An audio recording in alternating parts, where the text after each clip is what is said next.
This show is a Hopful Media podcast production. Hey, History of Persia fans. Before Persia, another civilization controlled the Middle East, the very first civilization, the inventors of writing itself. From the clay tablets of ancient Mesopotamia come the oldest stories. The history and myth of the first Mesopotamians is the subject of the Oldest Stories podcast online at oldeststories.net. If you like ancient history, come check out the Oldest Stories after you listen to this episode. The history of Persia is intertwined with conquest. It began with conquest when Cyrus, king of a small city called Anshan, set out to build the greatest empire the world had ever seen. In a series of stunning campaigns, he achieved just that, becoming one of the greatest conquerors in history, and basically started Persian history. After all, you don't get the title the Great for nothing. But he wouldn't be the last great Persian conqueror. Other Persian rulers like Darius the Great, Mithridates I, and Ardashir I would go on to become great conquerors on their own, establishing their own great empires and legacies. If you want to hear their story, and the stories of other great conquerors, many of whom are far less famous despite their great achievements, join me, Ramzi Shalah, on my podcast, The Conquerors Podcast, available on all platforms you listen through.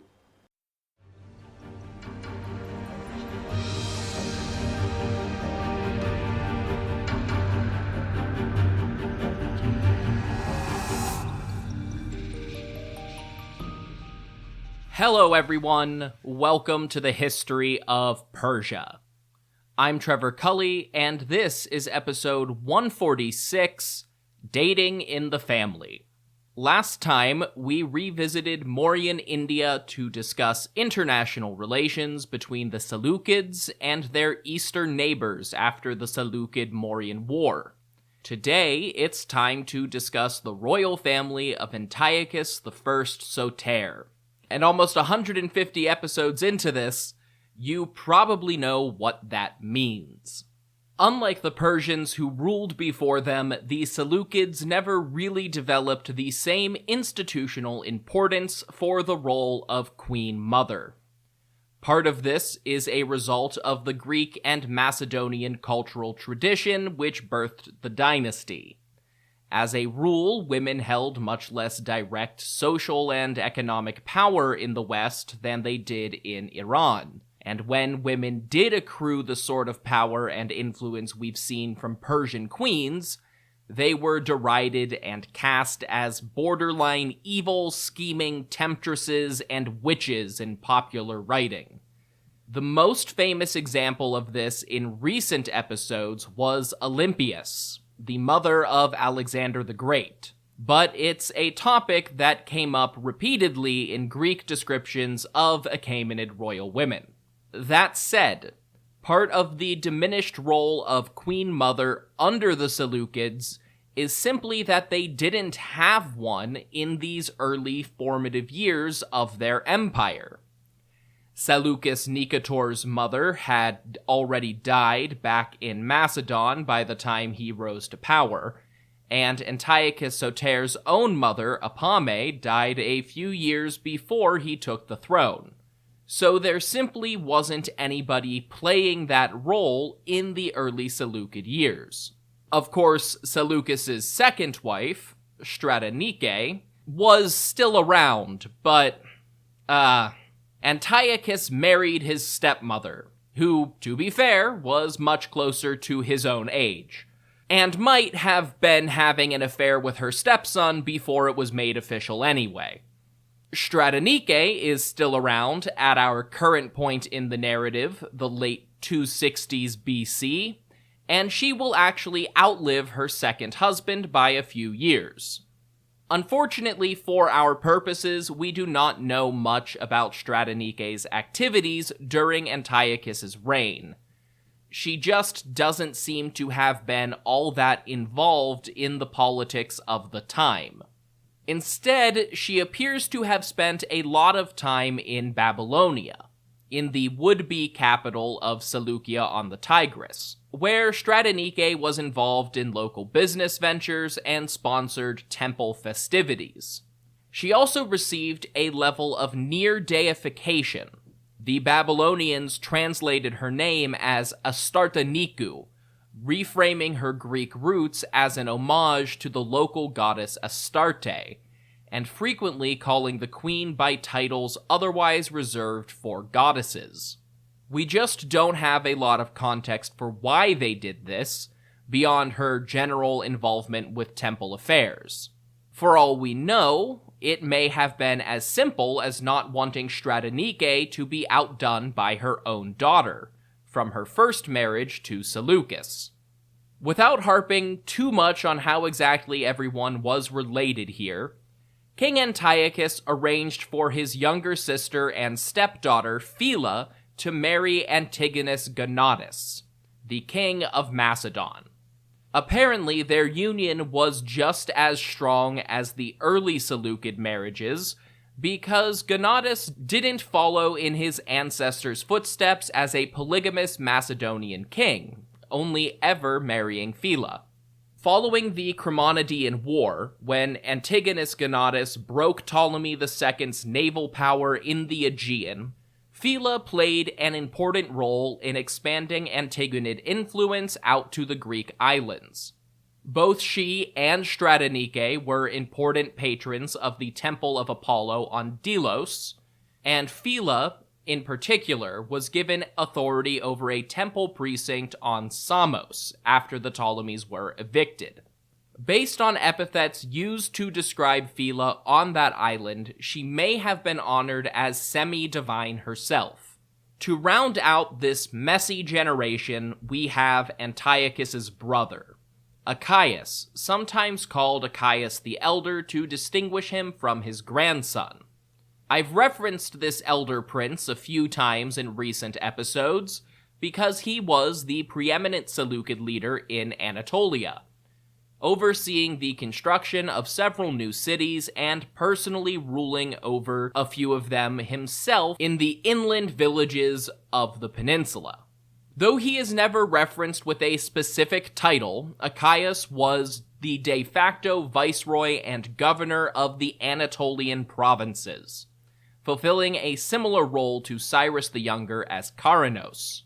Under Achaeus and Antiochus, much of Anatolia came into a system similar to the patronage system of Rome, with important local leaders sponsoring or supporting smaller stakeholders in exchange for support of their own. Achaeus also makes for a convenient lead-in to the next generation of the Seleucid family. Unfortunately, we do not know anything about Achaeus' wife or wives, but their children became very prominent in the Hellenistic world. The one we need to worry about least right now is Andromachus, simply because he was one of Achaeus' younger children and has not done anything of note at our current point in the narrative. Achaeus' eldest son, or at least the eldest one we are sure existed, was Alexander, who had already risen to prominence during his father's lifetime as another important leader in Anatolian politics. A royal decree inscribed in the Carian city of Bargulia mentions that Alexander, the son of Achaeus, was left in charge by Antiochus I after the First Syrian War. The implication is that Alexander was the governor or commanding general on the front line of the disputed border with Ptolemy in southern Anatolia. When Achaeus died, not long after his elder brother the king, Alexander largely stepped into Achaeus' role as the most important Seleucid in Anatolia, and the man in charge of land grants and overseeing other local rulers. Achaeus' daughter, named Antiochus, makes her one and only, albeit very important appearance in recorded history, shortly after the Pergamonian Revolt, in 262 BC. Although Eumenes I of Pergamon was not a eunuch, and at least one reference to his son survives in an inscription, something had happened in the preceding years. By the time Pergamon seceded from the Seleucid Empire, Eumenes had no sons of his own, so he followed in his uncle's footsteps and adopted his own nephew, a young man named Attalus. Apparently, as part of the peace settlement following Eumenes' revolt, Attalus was married to Antiochus, making her the mother of the so-called Attalid dynasty in Hellenistic Pergamon. Then we come to the more complicated part of Achaeus' family. Far be it from me to accuse the Hellenistic royals of having a variety of names, but the usual line from historians is that Achaeus had two more daughters, both named Laodike. One was his eldest daughter, and the other was apparently the youngest child overall, since she married Antiochus I's grandson. I would like to propose an option that doesn't require Achaeus to recycle names while reproducing into his sunset years. Another Achaeus. It's the logical explanation. The younger Laodike is more plausibly a daughter of a second man named Achaeus, probably a son of the one we've been talking about. I have no documentary evidence for this, but it would frankly be weird for an important Hellenistic leader to not have a son named after himself, and inserting an extra generation here would smooth the timeline out in a way that makes more sense. That just leaves Achaeus' eldest daughter, Laodike I. Laodike was married off to reinforce Achaeus' relationship with his more powerful big brother, King Antiochus. Of course, she didn't marry the monogamous king, and for whichever reason, the royal brothers did not want to marry her to the heir to the throne, probably just because they were keeping that spot open for more advantageous arrangements. Instead, Laodike was married to Antiochus' second son, also Antiochus. However, I want to jump around a little bit before we get into young Prince Antiochus. First, let's talk about the current crop of Seleucid princesses. Two women we've already met, Stratonice and Apame. Stratonice was the youngest of the bunch, and at this point is still pretty unimportant. After officially making peace with Antigonus Gonatas, Antiochus sealed their alliance by sending Stratonice over to Macedon for her wedding to the equally young Prince Demetrius, who was destined to become King Demetrius II Autolycus when his father died. But that was still decades away at this point. For now, there's not much to say about the future Queen Stratonice of Macedon, but just keep her in the back of your head. Princess Apame, on the other hand, has already caused some trouble. She was sent off to Libya in a marriage alliance with the Ptolemaic rebel Magus, and arguably their union was the inciting incident of the First Syrian War. Like her sister, there's not much new to say about Queen Apame of Cyrenaica at the moment. However, she and her daughter with Magus, Berenike, would go on to spark a minor political upheaval in Libya and Egypt when Magus died in 250 BC. That will likely be a bonus episode in the near future. And yes, I know, but I do have a plan to get those out.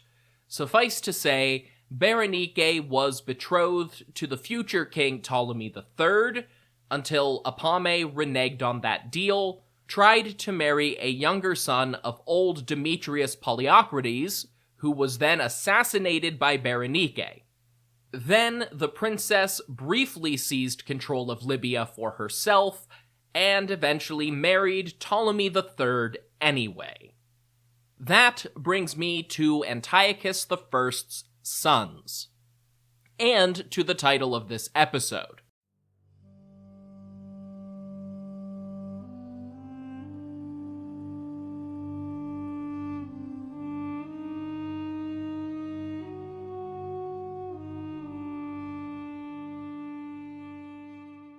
Knowing multiple languages can open new doors. Whether that's making travel easier, creating new career opportunities, or just a desire to learn, language learning is its own gate of all nations. Rosetta Stone makes it easier and more immersive than ever. They provide the leading language learning program for desktop and mobile to fully immerse you in your chosen language with a more natural and effective learning experience. I've mentioned this before, but the True Accent speech recognition tool is a very cool feature if you've gotten a little too used to the surprisingly limited set of sounds we use in English. Rosetta Stone is the trusted language expert with 30 years of experience and millions of users for the 25 languages they offer, including Spanish, French, Arabic, Persian, and many others. Their intuitive learning process helps you think and speak with confidence, and it's designed for long-term retention. With both a desktop option and a mobile app, you can take language learning on the go and practice whether you have 5 minutes or an hour.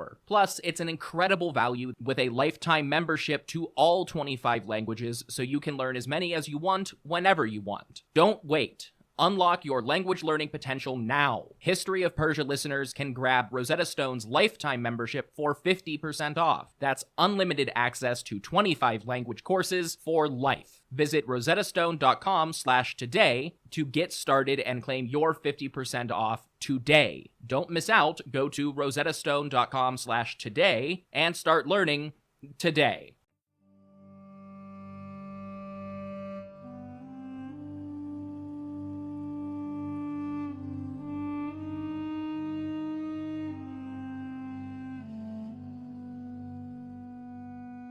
Stepmother shenanigans aside, Seleucid incest, to the degree that it happened at all by ancient standards, was pretty tame in comparison to the Achaemenids.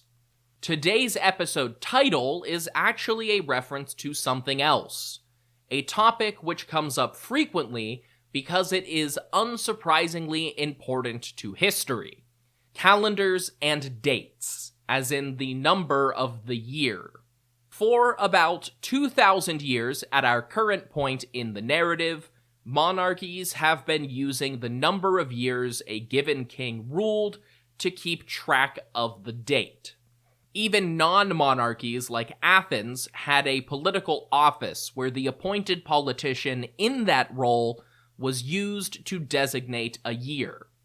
Seleucus backdated his reign when he recaptured Babylon to a few years earlier when he declared war on Antigonus Monophthalmos, but in general, he continued with the trend of dating documents according to his regnal year. Co-kingships were unusual but not unheard of in the late 4th century BC, and there was an established protocol for that too. You kept using the regnal year of the elder king. So April of 311 to March of 310 marked year 1 of Seleucus, and the victorious founder of the empire was assassinated in year 30 of Seleucus and Antiochus, since Antiochus I had been declared co-king.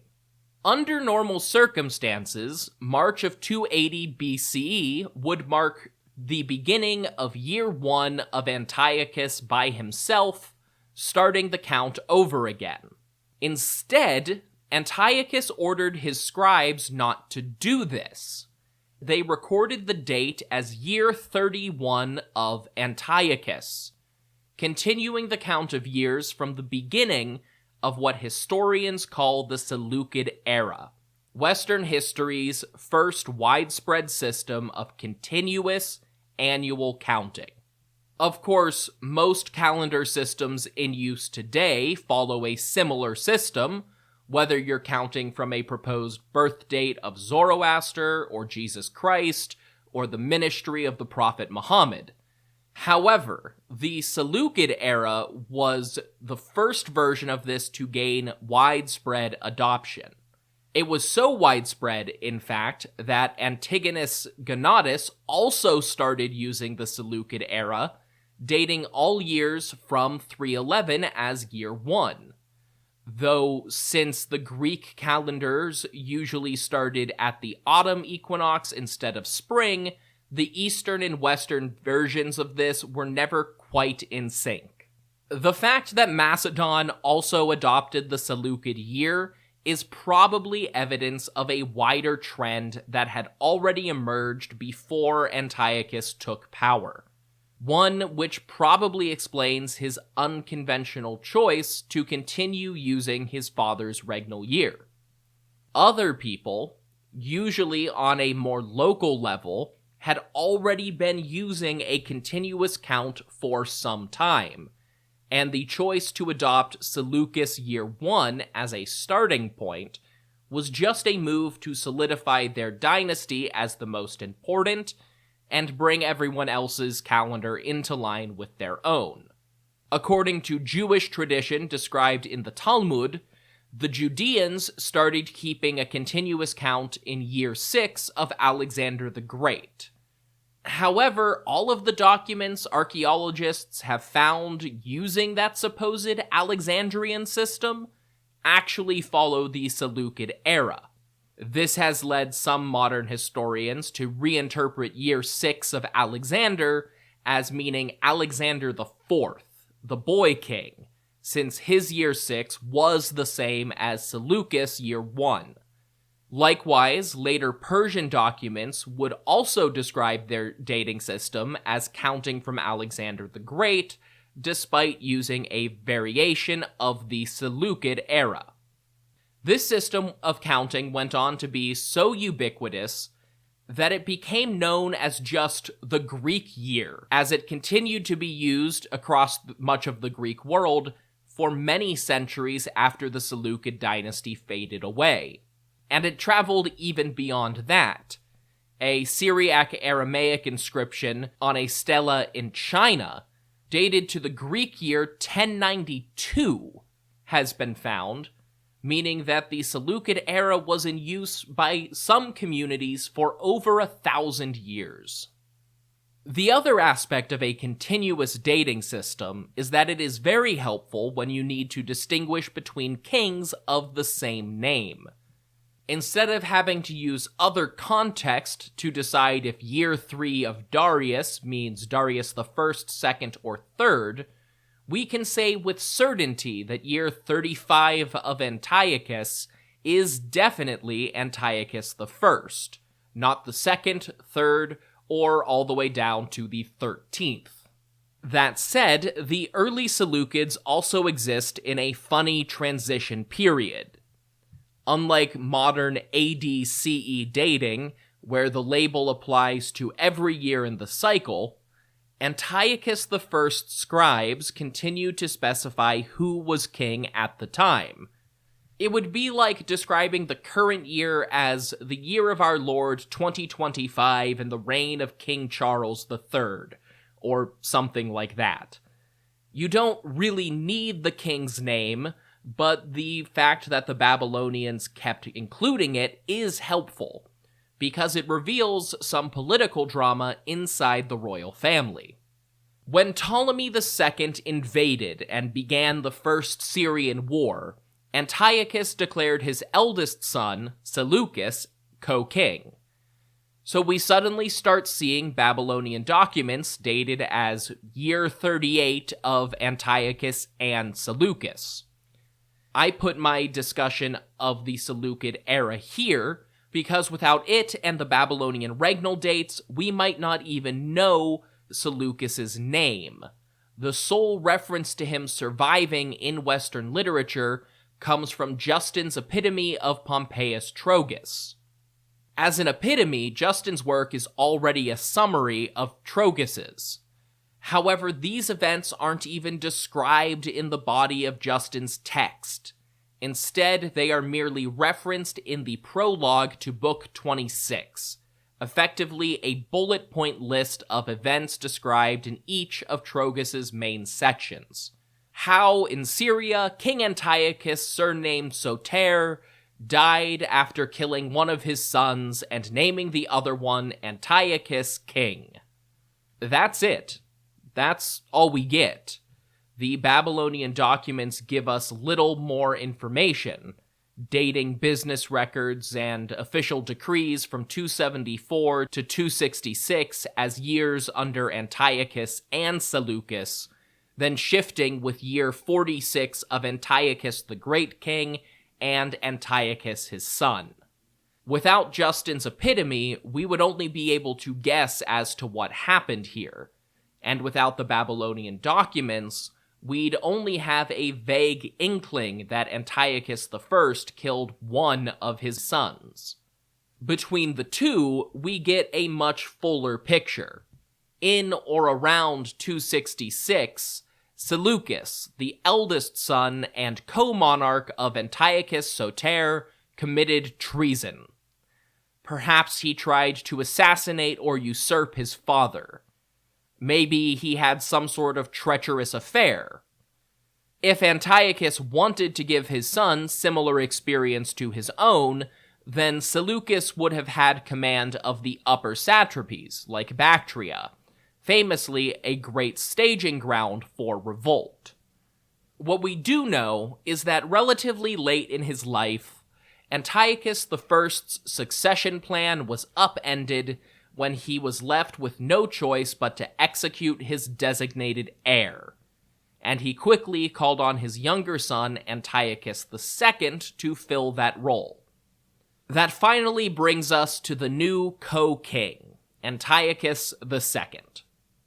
We don't really know anything about him at this point. He was born around 286 and probably did not have much interaction with his father during his formative years, given that Antiochus Soter was thrust to the throne and rode off to fight civil wars, then continued in that vein for most of his reign. Presumably, young Antiochus was relocated to Antioch in Syria at some point, and became politically and militarily involved once he was old enough. Still, he was only 25 when Soter died, and just 20 when he became co-ruler. He did not have a lot of independent experience, to say the least. However, Antiochus and Laodice did have at least one child at this point, probably two. A boy named Seleucus and a daughter named Stratonice. By 261, Laodice may already have been pregnant with Antiochus II's younger son, of course, another Antiochus. That brings me back to Antiochus I, still our reigning king in 261 BCE.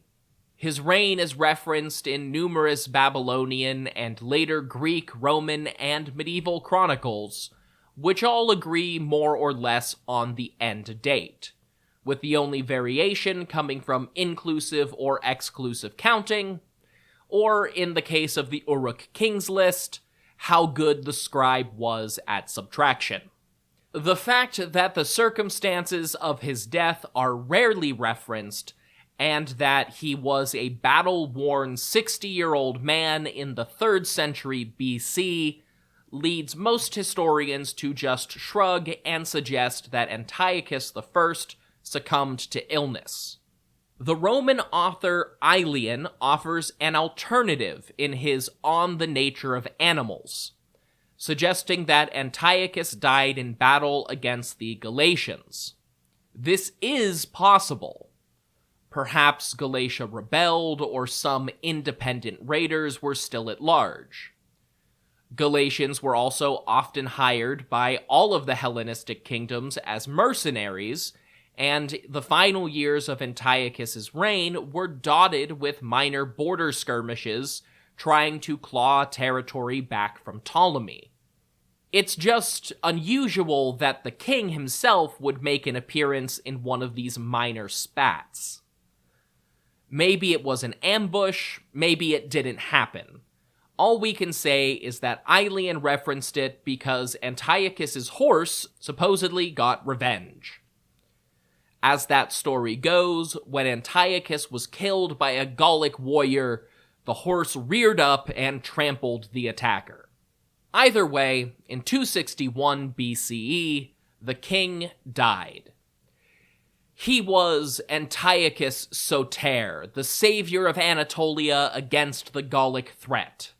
He was the great king, Basileus Megas, the mighty king, king of the world, king of Babylon, and king of all lands.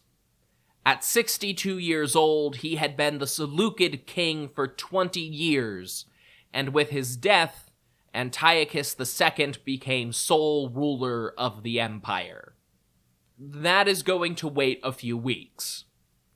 I'm sure there are people we could count as kings who haven't gotten the full reign, family, religion episode treatment, and I'm taking this as an opportunity to introduce an important religious concept that will be with us in the background for the next 800 years or so. Until then, if you want more information about this podcast, you can go to hopfulmedia.com. That's where you'll find things like my bibliography, episode imagery, and additional resources. If you want to hear more of my voice, you can listen to America Secret Wars, where I tell my friends and guests the story of forgotten and overlooked conflicts in American history. And if you want to support my projects, you can go to hopfulmedia.com.co to donate, buy merch, or subscribe to get access to ad-free listening and bonus content. If you don't want to spend money on me, that's absolutely fine. The best ways to support a project like this are to share on social media or leave reviews on your podcast app of choice. So review on Apple, rate on Spotify, and you can find me on Blue Sky at History of Persia and on Instagram at History of Persia Podcast.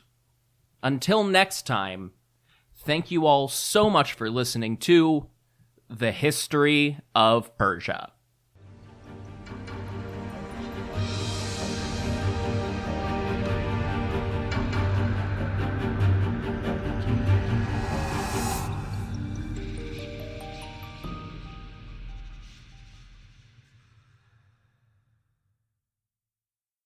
Hey, History of Persia fans. Before Persia, another civilization controlled the Middle East, the very first civilization, the inventors of writing itself. From the clay tablets of ancient Mesopotamia come the oldest stories. The history and myth of the first Mesopotamians is the subject of the Oldest Stories podcast online at oldeststories.net. If you like ancient history, come check out the oldest stories after you listen to this episode. The history of Persia is intertwined with conquest.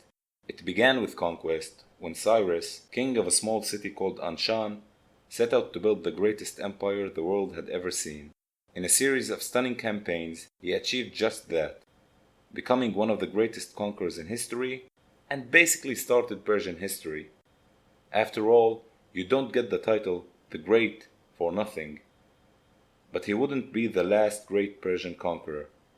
Other Persian rulers like Darius the Great, Mithridates I, and Ardashir I would go on to become great conquerors on their own, establishing their own great empires and legacies.